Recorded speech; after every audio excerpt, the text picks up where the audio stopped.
Baik, Assalamualaikum warahmatullahi wabarakatuh. Terima kasih sudah klik video ini. Kali ini kita akan melanjutkan pembelajaran kita mata kuliah Statistik 1, yaitu kita akan masuk ke distribusi frekuensi relatif, kumulatif, dan penyajian data. Sebelumnya kita sudah belajar bagaimana cara membuat distribusi frekuensi, tabel distribusi frekuensi. Sekarang kita akan mempelajari tabel distribusi frekuensi relatif, kumulatif, dan penyajian data. Oke, kita langsung masuk ke apa itu frekuensi relatif. Frekuensi relatif adalah nilai yang menunjukkan seberapa sering suatu nilai pengamatan itu muncul dibandingkan nilai seluruh pengamatan. Jadi di sini teman-teman sudah harus punya tabel distribusi frekuensi terlebih dahulu sehingga sudah ada kelas intervalnya maupun frekuensinya, nilai frekuensinya. Nah, di situ kita akan masukkan dalam rumus frekuensi relatif, yaitu frekuensi dibagi N. Frekuensi relatif yaitu frekuensi kelas ke I dibagi dengan banyaknya data, yaitu N. Oke, teman-teman lihat baik-baik rumusnya. Fr sama dengan Fi dibagi N, di mana Fr itu frekuensi relatif, kemudian Fi itu adalah frekuensi kelas ke I, dan N itu banyaknya data. Oke, kita langsung masuk cara membuat tabel distribusi frekuensi relatifnya. Yang pertama, teman-teman buat dulu kembali tabel distribusi frekuensi yang terdiri dari dua kolom, yaitu kolom kelas interval dan kolom frekuensi. Berarti kolom turus yang Ibu kemarin sudah jelaskan itu dihilangkan. Yang sisa adalah tinggal kelas interval dan kolom frekuensi. Dan masukkan nilai batas atas dan batas bawah setiap kelas interval beserta frekuensinya. Yang kedua, tambahkan dua kolom baru di samping kanan kolom frekuensi, yakni kolom frekuensi relatif dan kolom persentasenya.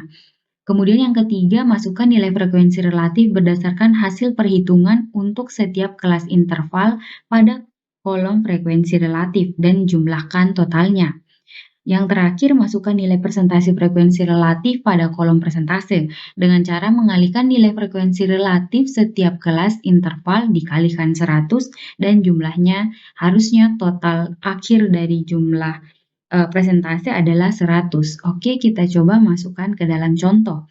Jadi yang pertama adalah teman-teman harus punya data tabel distribusi frekuensi yang sudah minggu lalu kita pelajari di distribusi frekuensi. Jadi contohnya masih sama, yaitu kelas interval yang sama, kemudian frekuensinya contohnya yang sama ya. Jadi ini adalah tabel distribusi frekuensi kita. Untuk mencari atau untuk menyusun tabel distribusi frekuensi relatifnya, kita harus mengikuti langkah-langkah yang sebelumnya. Oke, kita langsung saja. Yang pertama, kita kembali membuat tabel distribusi frekuensi yang terdiri dari dua kolom ini, berarti yang turusnya dihilangkan, kemudian ditambahkan dua kolom berikutnya di samping kanannya, yaitu kolom frekuensi dan persentase. Selanjutnya, teman-teman tinggal masukkan. Nah, dari mana nih 0,06? Tadi kan rumusnya tabel distribusi frekuensi relatif adalah frekuensi relatif atau Fr sama dengan Fi dibagi N, berarti 3 dibagi 50 gitu. Kita dapat Fr-nya 0,06 untuk kelas interval 65 sampai 68 ini dari 3, frekuensinya kan 3 dibagi 50. Kemudian untuk yang kelas interval 69 sampai 72, frekuensinya kan 15. Berarti frekuensi relatifnya teman-teman masukkan lagi ke dalam rumus frekuensi relatif, yaitu Fr sama dengan Fi dibagi N, atau di sini 15 dibagi 50 sama dengan 0,3. Begitu seterusnya teman-teman lakukan sampai Fr-nya itu akan bernilai 1. Kemudian kalau kita persentasikan berarti tinggal dikali 100. Misal 0,06 dikali 100 berarti sama dengan 6. Nah, di sini hasil dari persentase frekuensi relatifnya kita harus dijumlahkan dan harus jumlahnya adalah 100, artinya 100%. 100% data yang kita sudah buat frekuensi relatifnya, seperti itu. Kemudian di sini, Ibu, kasih contoh cara membaca frekuensi relatif adalah contohnya di kelas interval pertama, yaitu kelas 65 sampai 68 dengan frekuensinya 3 dan frekuensi relatifnya adalah 0,06 atau 6%. Artinya dalam 100% data untuk kelas interval 65 sampai 68 ini, dia menguasai 6% dari seluruh data. Berarti di sini kita bisa lihat kelas interval 69 sampai 72 adalah kelas interval terbesar yang menguasai 100% data karena dia punya frekuensi relatif adalah 30%. Seperti itu. Itu untuk frekuensi relatif. Baik, selanjutnya kita masuk ke frekuensi kumulatif. Frekuensi kumulatif ini adalah besarnya nilai frekuensi yang dijumlahkan hingga kelas interval tertentu.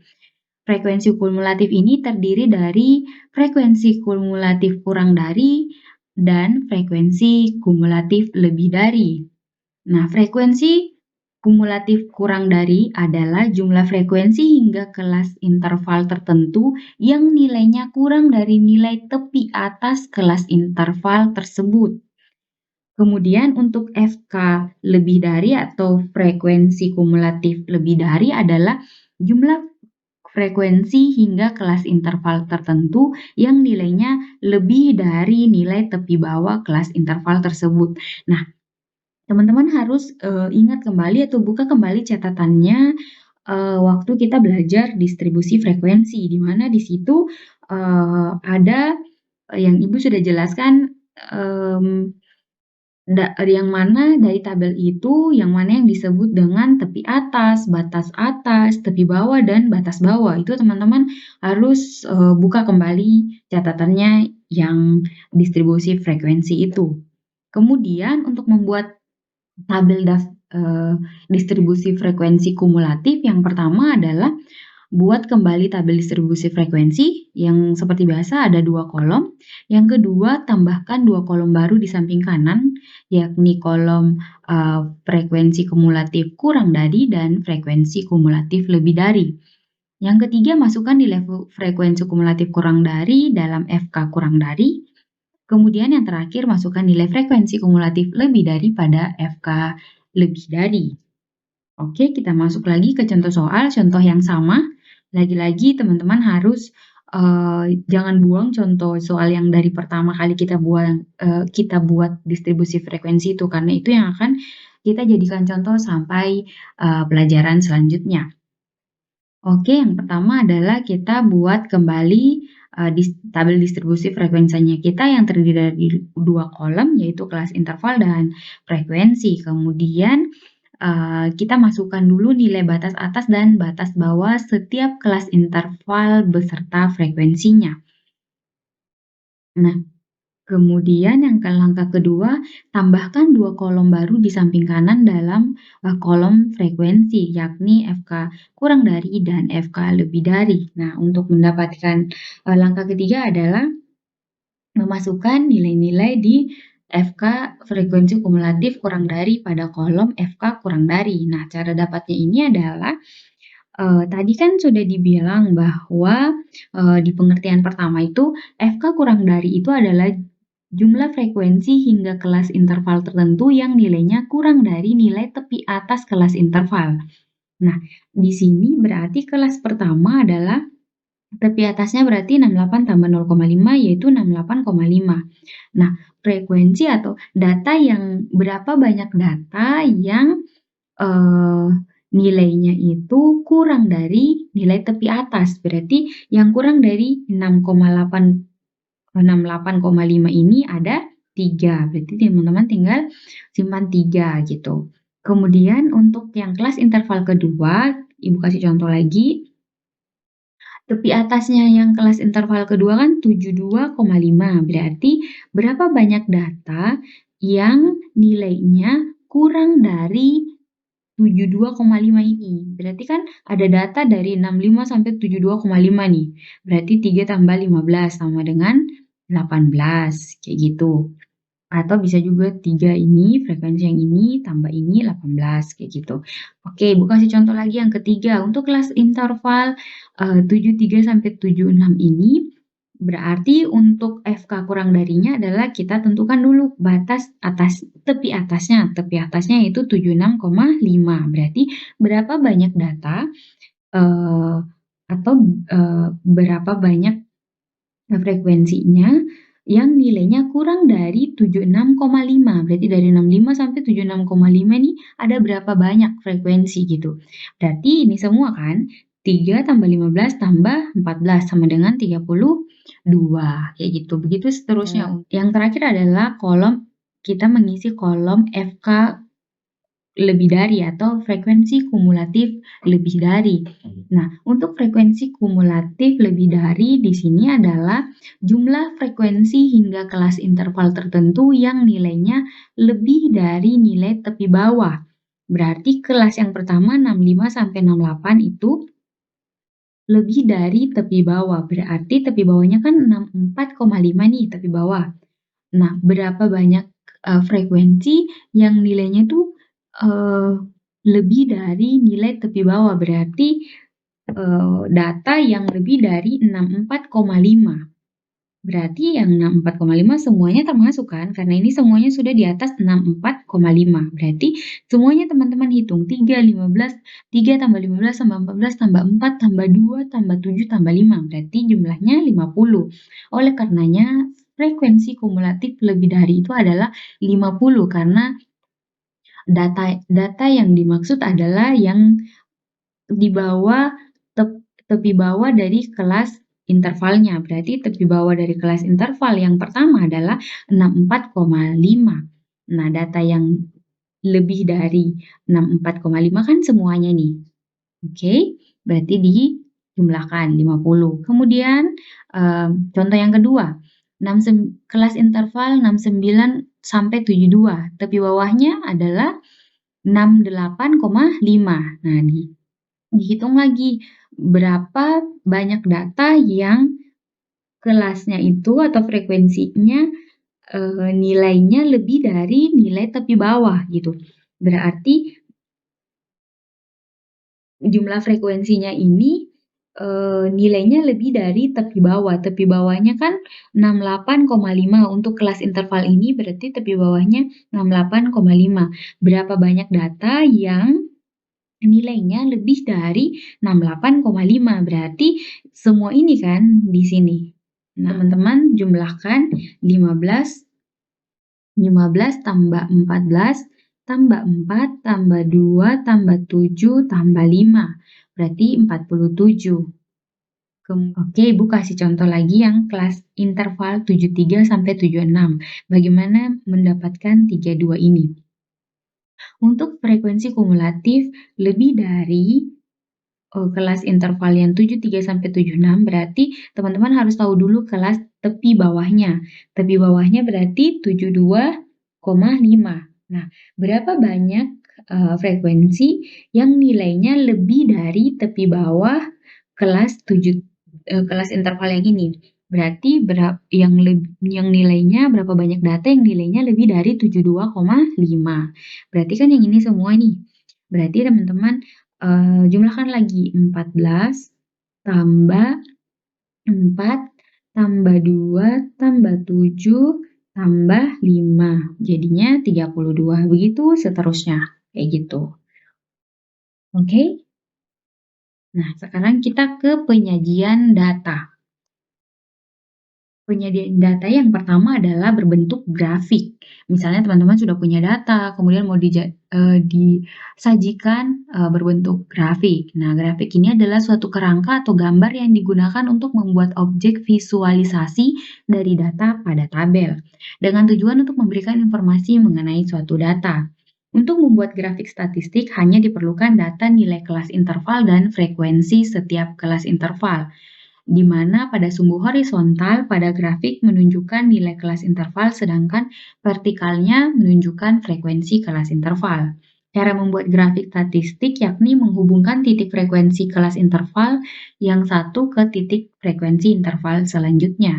Contohnya untuk membuat grafik, kita perlu lagi tabel distribusi frekuensi yang terdiri dari kelas interval dan frekuensinya. Kemudian kita masukkan, perhatikan nilai frekuensinya di masing-masing kelas kan, 3, 15, 14, 4, 2, 7, 5. Baru kita lihat bagaimana grafiknya. Pertama, nilai 3, kemudian dia naik lagi itu sampai ke 15, kemudian turun ke 14, turun lagi, frekuensinya 4, turun lagi ke 2, kemudian naik ke kelas interval yang ke-7, 7 frekuensinya, kemudian turun lagi ke kelasnya ada 5 gitu. Jadi ini grafiknya sesuai dengan frekuensinya teman-teman. Kan yang tadi contohnya kita itu kelas pertama 3, kemudian dia naik ke 15, kemudian turun 14, kayak gitu. Kemudian yang kedua, kita mau menyajikan data pakai diagram batang atau histogram. Nah, diagram batang ini adalah suatu diagram yang menampilkan batang-batang persegi atau balok yang digunakan untuk menampilkan suatu data. Untuk membuat diagram batang hanya diperlukan data nilai kelas interval dan frekuensi setiap kelasnya, di mana pada sumbu horizontal diagram menunjukkan nilai kelas interval, sedangkan sumbu vertikal menunjukkan kelas interval. Cara membuat diagram batang yakni hanya menggambarkan batang-batang persegi atau balok berdasarkan nilai frekuensi setiap kelas interval. Jadi seperti ini saja. Kalau berarti untuk kelas interval 65 sampai 68 kan 3, berarti dia sedikit saja. Untuk kelas interval 69 sampai 72 ini 15. Ini Ibu punya kurang terlihat ya. Nanti teman-teman lihat saja contohnya di teman-teman punya kelas interval itu, distribusi frekuensi. Kemudian di kelas interval berikutnya 73 ke 76 itu ada 14, berikutnya yang kelas 77 sampai 80 ada 4 dan seterusnya seterusnya gitu ya. Ini untuk, diagram batang kalau kita mau menyajikan datanya kita pakai diagram batang seperti ini. Kemudian diagram lingkaran. Ini adalah sebuah diagram berbentuk lingkaran yang dibagi menjadi irisan-irisan untuk menggambarkan proporsi numerik yang kuantitasnya dengan kuantitas yang dimilikinya. Untuk membentuk besarnya irisan-irisan pada diagram lingkaran, dapat menggunakan nilai persentase frekuensi relatif setiap kelas interval, atau dapat juga menggunakan nilai frekuensi relatif setiap kelas yang dikalikan dengan besarnya derajat lingkaran. Jadi bisa kayak frekuensi dibagi total frekuensi dikali 100 atau bisa juga frekuensinya kita dibagi dengan total frekuensi dikali 360. Contohnya seperti ini. Jadi kelas interval yang pertama itu kan 3, berarti dia 6% gitu. Kalau masih ingat kita punya pelajaran frekuensi relatif kayak gitu. Berarti kalau 15 berapa kayak gitu-gitu ya. Tinggal dibagi-bagi saja kalau teman-teman sudah masukkan ke dalam rumus yang tadi. Untuk mendapatkan irisan sebesar berapa irisan-irisannya, seperti itu. Oke? Oke, ini latihan untuk teman-teman, silakan dikerjakan. Nanti kalau kita sudah masuk kelas offline, baru dibawa tugasnya yang ini ya, dibawa latihannya. Ini tabel distribusi frekuensi, berarti teman-teman ini kan distribusi frekuensi nih, yang ada kelas interval sama frekuensinya. Nah, yang tugasnya teman-teman adalah buat frekuensi relatif, kemudian jadi tugasnya ada 4 ya. Dari data ini teman-teman harus buat frekuensi relatif, frekuensi kumulatif, dan penyajian datanya dalam bentuk grafik dan lingkaran gitu ya. Yang disuruh kalau penyajian datanya itu pakai grafik dan lingkaran. Oke? Jangan lupa dikerjakan tugasnya, dikumpul pada saat kita ada kelas offline. Jadi sudah dikerjakan, disimpan saja dulu. Nanti pada saat offline baru dikumpulkan semua tugas-tugas yang Ibu berikan. Oke, kalau ada pertanyaan boleh DM Instagram atau tulis di kolom komentar. Terima kasih. Assalamualaikum warahmatullahi wabarakatuh.